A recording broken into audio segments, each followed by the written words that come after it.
wabarakatuh. Kami dari kelompok 9 akan mempresentasikan tugas mata kuliah manajemen bisnis dan operasional yang berjudul Analisis Manajemen Operasional pada UMKM Susu Bodarmi di Cabang Pelajar Pondok Gede. Oke, sebelum itu aku akan memperkenalkan diri. Sebelumnya saya Inagis Mumtazah.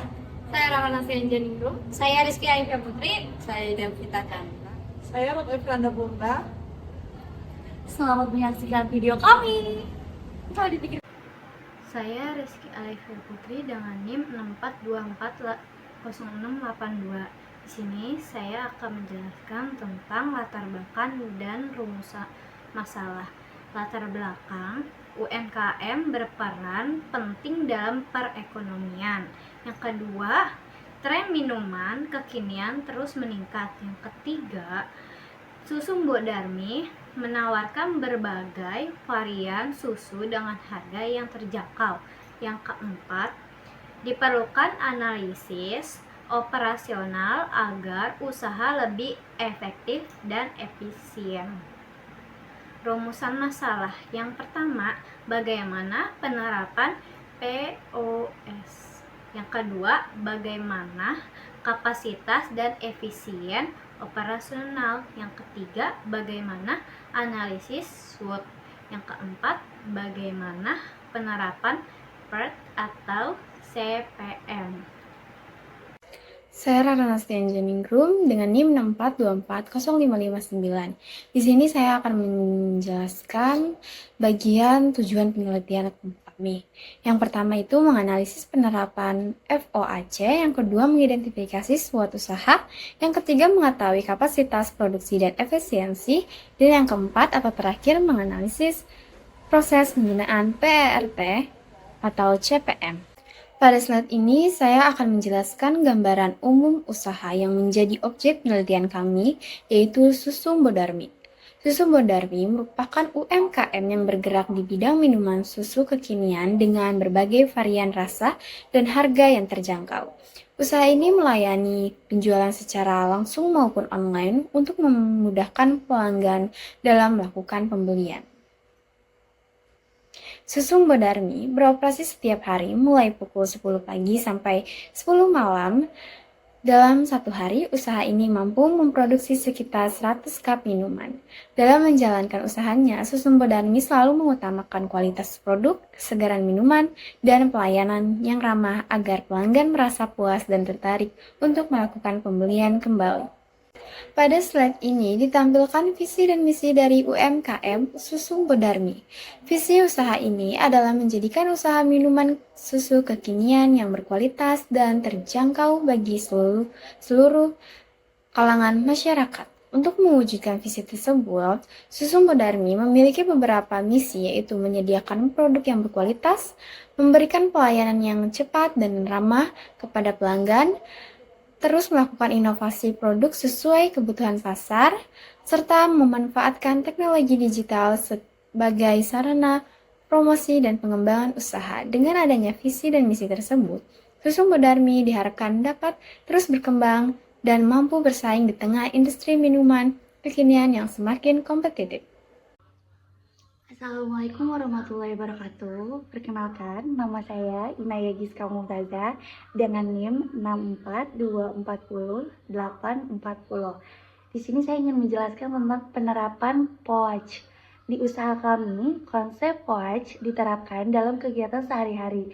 Yang pertama itu planning, yaitu merencanakan bahan baku yang dibutuhkan, menentukan harga jual, dan menetapkan target penjualan. Selanjutnya, organizing, yaitu membagi tugas setiap anggota, mulai dari produksi sampai melayani pelanggan. Kemudian, actuating, yaitu menjalankan proses produksi dan melakukan promosi melalui media sosial agar produk lebih dikenal. Terakhir, controlling, yaitu mengawasi kualitas produk serta melakukan evaluasi secara berkala supaya usaha bisa terus berkembang. Nah, memasuki analisis SWOT, strengths. Untuk analisis strengths atau kelebihan usaha kami, yang pertama adalah harga yang terjangkau sehingga bisa menjangkau lebih banyak konsumen. Kedua, lokasi yang strategis sehingga mudah ditemukan oleh pelanggan. Selain itu, kami juga memiliki banyak varian loh, varian rasa, jadi konsumen punya lebih banyak pilihan sesuai selera. Terakhir, kami memberikan pelayanan yang cepat, sehingga pelayanan pelanggan tidak perlu menunggu lama dan merasa lebih puas. Terima kasih. Di sini saya akan menjelaskan bagian weakness atau kelemahan. Pada bagian weakness atau kelemahan terdapat beberapa hal yang perlu diperhatikan. Yang pertama itu jumlah karyawan masih terbatas sehingga dapat memperlambat pelayanan saat jumlah pelanggan meningkat. Yang kedua, promosi digital belum maksimal sehingga jangkauan pemasaran masih terbatas. Dan yang ketiga, usaha masih bergantung pada ketersediaan bahan baku. Sehingga jika terjadi keterlambatan atau kenaikan harga bahan baku, proses produksi dapat terganggu. Saya akan menjelaskan mengenai analisis SWOT, peluang dan ancaman. Yang pertama yaitu opportunity atau peluang. Jadi untuk pertama ada tren minuman kekinian meningkat. Saat ini minuman kekinian banyak diminati oleh berbagai kalangan terutama anak muda. Hal ini menjadi peluang karena permintaan pasar terus bertambah. Yang kedua yaitu dukungan media sosial. Media sosial seperti Instagram, TikTok, dan WhatsApp dapat digunakan untuk promosi dengan biaya yang relatif lebih murah. Jadi melalui media sosial, produk dapat dikenal lebih luas oleh masyarakat. Yang ketiga yaitu layanan pesan antar online. Jadi dengan adanya layanan seperti GoFood atau GrabFood, memudahkan pelanggan membeli produk tanpa harus datang langsung ke tempatnya. Hal ini dapat meningkatkan penjualan dan memperluas jangkauan pasar. Selanjutnya yaitu threat atau ancaman. Yang pertama yaitu persaingan tinggi. Jadi banyak usaha minuman yang menawarkan produk serupa sehingga persaingan semakin ketat. Oleh karena itu usaha harus memiliki keunikan agar mampu bersaing. Yang kedua yaitu kenaikan harga bahan baku. Harga bahan baku seperti susu, gula, atau bahan lainnya dapat naik sewaktu-waktu. Jika tidak dikelola dengan baik, kenaikan biaya dapat mengurangi keuntungan tersebut. Yang ketiga yaitu perubahan selera konsumen. Selera konsumen dapat berubah mengikuti tren.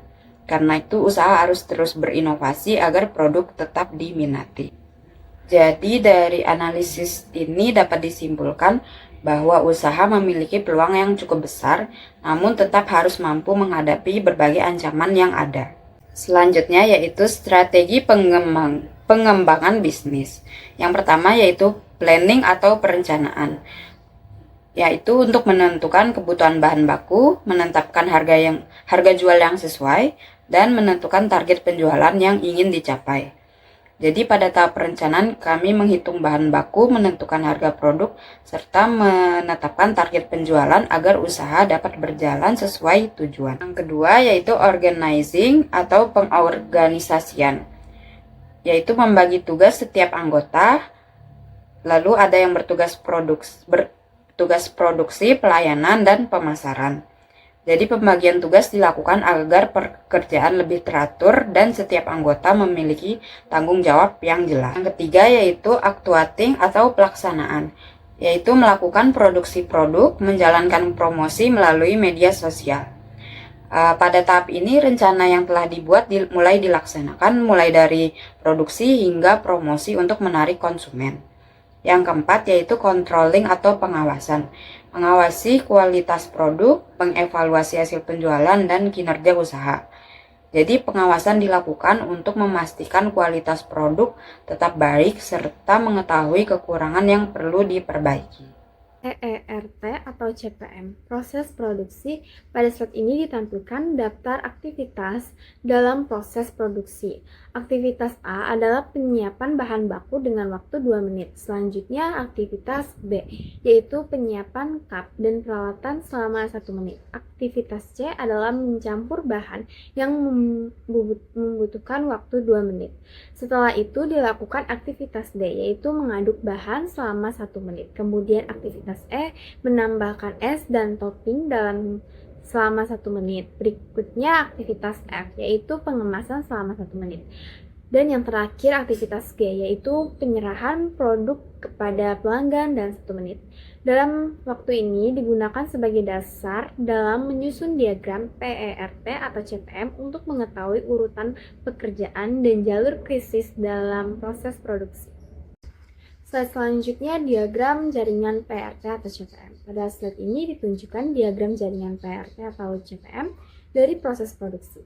Proses dimulai dari aktivitas A yaitu menyiapkan bahan baku. Setelah itu pekerjaan bercabang menjadi 2 aktivitas yaitu B menyiapkan cup dan peralatan serta C mencampur bahan. Kedua aktivitas tersebut harus selesai terlebih dahulu sebelum masuk ke aktivitas D yaitu mengaduk bahan. Selanjutnya proses berlanjut secara berurutan. Ke aktivitas E menambahkan es dan topping, aktivitas F pengemasan, dan aktivitas G penyerahan produk sehingga proses selesai. Berdasarkan perhitungan, jalur krisis yang diperoleh adalah A, B, C, D, E, F, G dengan total waktu 8 menit. Jalur ini merupakan jalur terpanjang sehingga setiap keterlambatan pada aktivitas di jalur krisis akan menyebabkan keterlambatan pada keseluruhan proses produksi. Dengan adanya analisis PRT atau CPM, usaha dapat mengetahui aktivitas yang paling penting untuk diawali agar proses produksi berjalan lebih efektif dan tepat waktu. Di sini saya menjelaskan slide Probabilistic Time Estimation atau PRT. Pada slide ini ditampilkan hasil perhitungan PRT untuk mengetahui estimasi waktu proses produksi. Aktivitas yang membutuhkan waktu paling lama adalah penyiapan bahan baku dan mencampur bahan, masing-masing 2 menit, sedangkan aktivitas lainnya membutuhkan waktu 1,117 menit. Total waktu yang dibutuhkan untuk menyelesaikan seluruh proses produksi adalah 9,85 menit, sehingga proses produksi dapat dilakukan dengan cepat dan efisien. Saya Ruth Efranda Purba dengan NIM 64240908. Nah, selanjutnya itu ada hasil jalur kritis. Hasil jalur kritisnya itu dari A ke B, dari B ke C, dari C ke D, dari D ke E, dari F ke G. Nah, total waktu penyelesaian susubodarmi itu 9 menit. Setiap keterlambatan pada salah satu aktivitas itu akan mempengaruhi keseluruhan proses pelayanannya. Selanjutnya ada kesimpulan dan saran.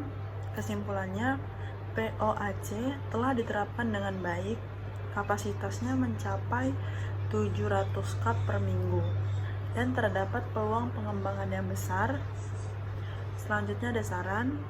Sarannya itu tingkatkan promosi digital, tambah inovasi produk, dan evaluasi operasional secara berkala. Terima kasih sudah menyaksikan video kami. Kurang lebihnya mohon maaf bila ada kekurangan dan kelebihannya. Kami pamit dulu dari kelompok 9. See you, bye-bye. Wassalamualaikum warahmatullahi wabarakatuh.